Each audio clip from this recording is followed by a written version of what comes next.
The Humiliation. The Hall of Ascendancy loomed like a cathedral of stars. Suspended above Yeltherian Prime, the Galactic Council's central chamber was a monument to power, lined with banners from 1,000 alien worlds, every symbol radiating the arrogance of old empires. Ambassador Elias Trent stood alone beneath it all, dwarfed by the dais and surrounded by the Council's floating thrones. He adjusted his collar. His Earth-made suit, modest and sharp, stood out like a fossil among the gleaming armor, translucent exosuits, and glimmering silk flesh robes of the delegates. The translator halo flickered to life above his head. "I speak for Earth," Trent began. His voice echoed through the chamber. "We request formal entry into the Galactic Council, not as a protectorate or junior species, but as equals." The silence that followed was cruel. A ripple of laughter broke first from the Kravith cluster's seat, then from the Zerati, then from more. Not quiet chuckles, but public derisive amusement. The delegate from the Velkith Enclave, an insectoid being with a throat like grinding stone, leaned forward. "Earth? The planet with 10,000 internal conflicts in 5,000 years? The planet that polluted itself into mass extinction twice." Another added, "Ah yes, the species obsessed with fiction about their own destruction." A projection appeared above the dais, a hologram of Earth, labeled with satirical markers. Primitive entertainment culture, short-lived species, known for violence. Laughter thundered. Ambassador Trent stood tall, jaw tight. "We have advanced. United. We've built starships that cross your borders. We cured plagues. You mimic technologies you barely understand," interrupted the council speaker, a gaseous being from the Ascendant Drift. "You are children in borrowed armor. You do not belong here." A sharp tone echoed across the chamber. "Application denied. Earth is henceforth classified as a non-entity civilization. Reapplication forbidden for one galactic cycle."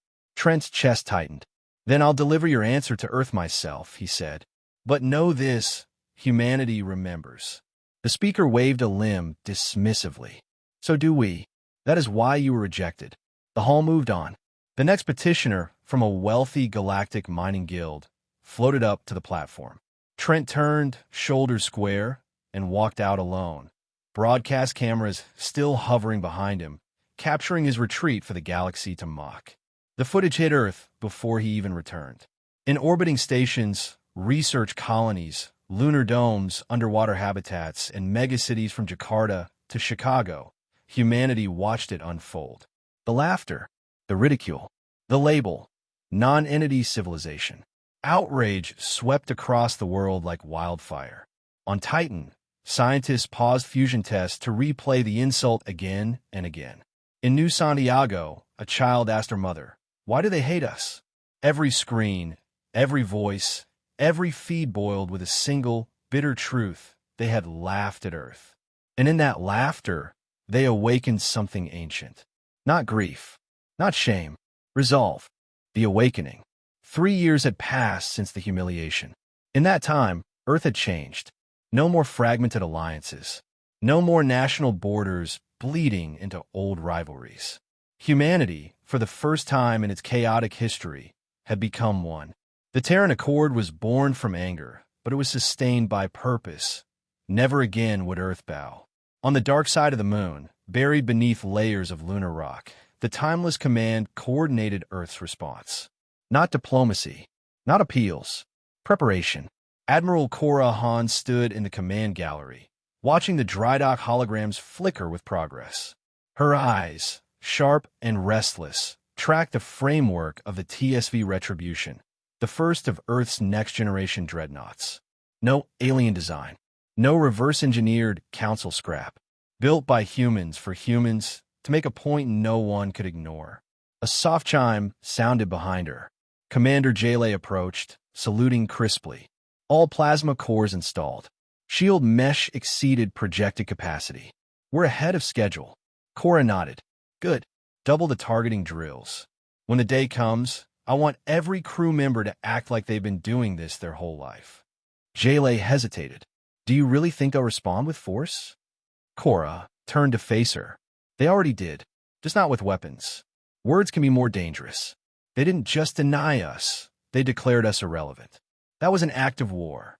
3 years ago, she'd watched from a military outpost on Europa as the Council broadcast their mockery across the stars. Her hands clenched then as they did now. She had grown up on stories of Earth survival, the Cold Wars, the solar famine, the Martian rebellions. But nothing united her people like shared disrespect. That humiliation didn't wound humanity, it forged it. Now, Earth's thinkers, soldiers, and builders moved with singular clarity. AI collaborative labs churned out tech generations ahead of what humans once believed possible. Nanoforges on Phobos spun armor plating that bent gravity. Even the aging orbital stations were retrofitted with planetary-scale defense nets. Earth had become something the Council never expected. Quiet, focused, and very, very dangerous. Back on Earth, people didn't watch Council broadcasts anymore. They watched launches. They watched engineers test Starlances and quantum cloak drives. Every schoolchild could name the 12 ships of the Vengeance Line being assembled in orbit. Cora looked at the projected launch date, 20756. 2 months from now. The mission had no official name. Not yet. But among the crews, it was whispered as one word, payback. Her comm chirped. A message from High Command. Authorization granted. TSV retribution to launch. Destination, Veltrani's colony. Make it visible. Cora allowed herself a small smile. They would make it visible, all right. 3 years ago, Earth had been called a non-entity. Now, they would show the galaxy what a so-called non-entity could do when it had something to prove and the strength to prove it. The retaliation. Veltrani's colony was a jewel among the Council's outer territories, a lush, terraformed paradise orbiting a binary star, known more for its luxury resorts and crystalline cities than its defenses. That made it perfect.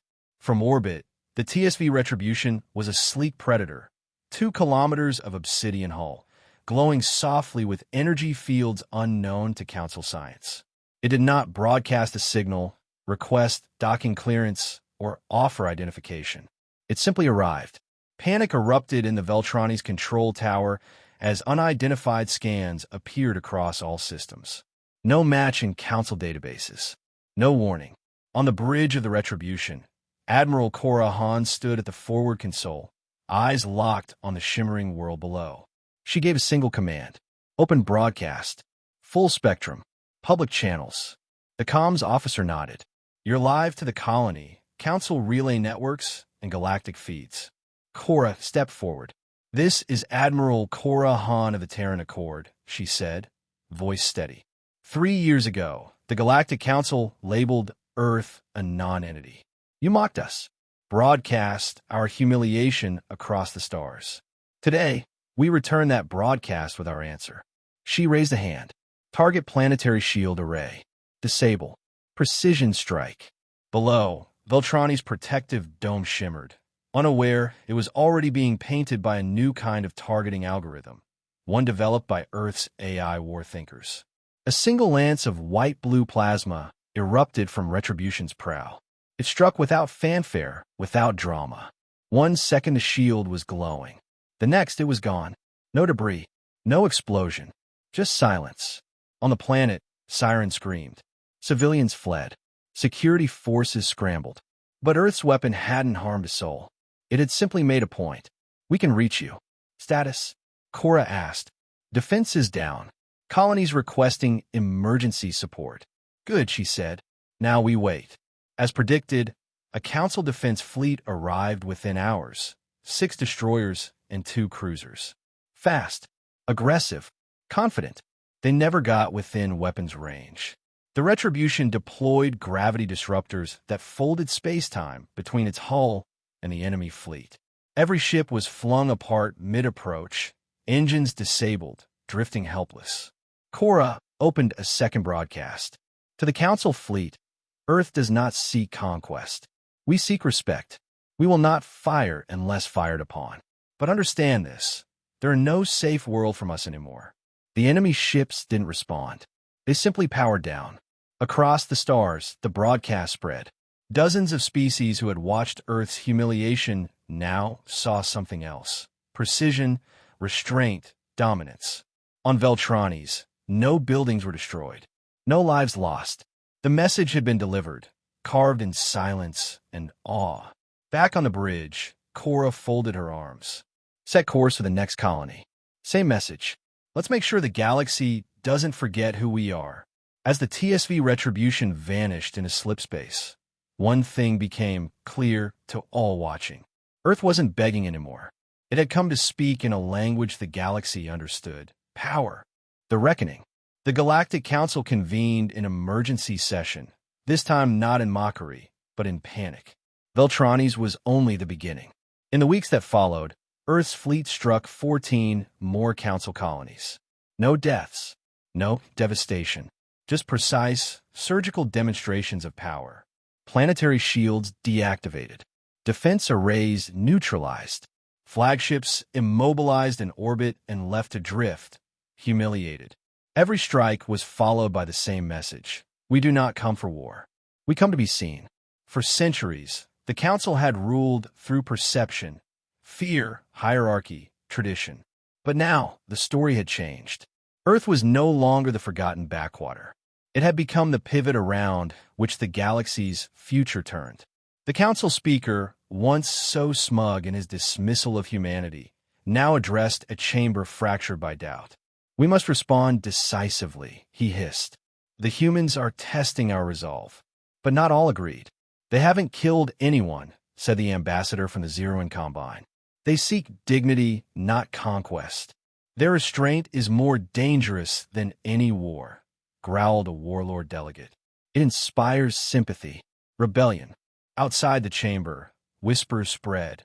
Among minor species, trade guilds, even subjugated worlds. Earth's example had lit a spark. If humans could stand up and demand respect, why not them? On Earth, the TSV retribution returned to a hero's welcome. Crowds lined the orbital elevators, cheering as the Terran Accord's flag was raised high above the Ark spire in New Geneva. But Cora Han knew this wasn't the end. It was the beginning. In the Council's refusal, Earth had found unity. In their scorn, Earth had found its voice. And now, in Earth's response, the galaxy was listening. In her private quarters, Cora met with Ambassador Elias Trent, the man who had once stood alone in the Council's hall, mocked and dismissed. You did more with that ship than I ever could with words, he said, pouring 2 glasses of dark Martian red. You were the first strike, Cora replied. You made them show us who they really were. He raised his glass. To never being laughed at again. She clinked hers against it. To being impossible to ignore. Back on Yeltherian Prime, the Council finally broke. A new declaration was issued, grudging, terse but undeniable. Earth is hereby recognized as a sovereign, independent entity of galactic standing. Effective immediately, Terran representatives are invited to rejoin the Council under equal terms. There was no apology, no admission of wrongdoing. But humanity didn't need one. Because now, when Ambassador Trent walked into the Hall of Ascendancy, he was not alone. He was flanked by Terran Guard, backed by a fleet, and followed by a reputation earned in fire and silence. And when he took his seat, no one laughed. Because Earth had done what no species had ever dared, turned humiliation into legend. Humanity's message was clear. They came not to destroy the galaxy, but to redefine it.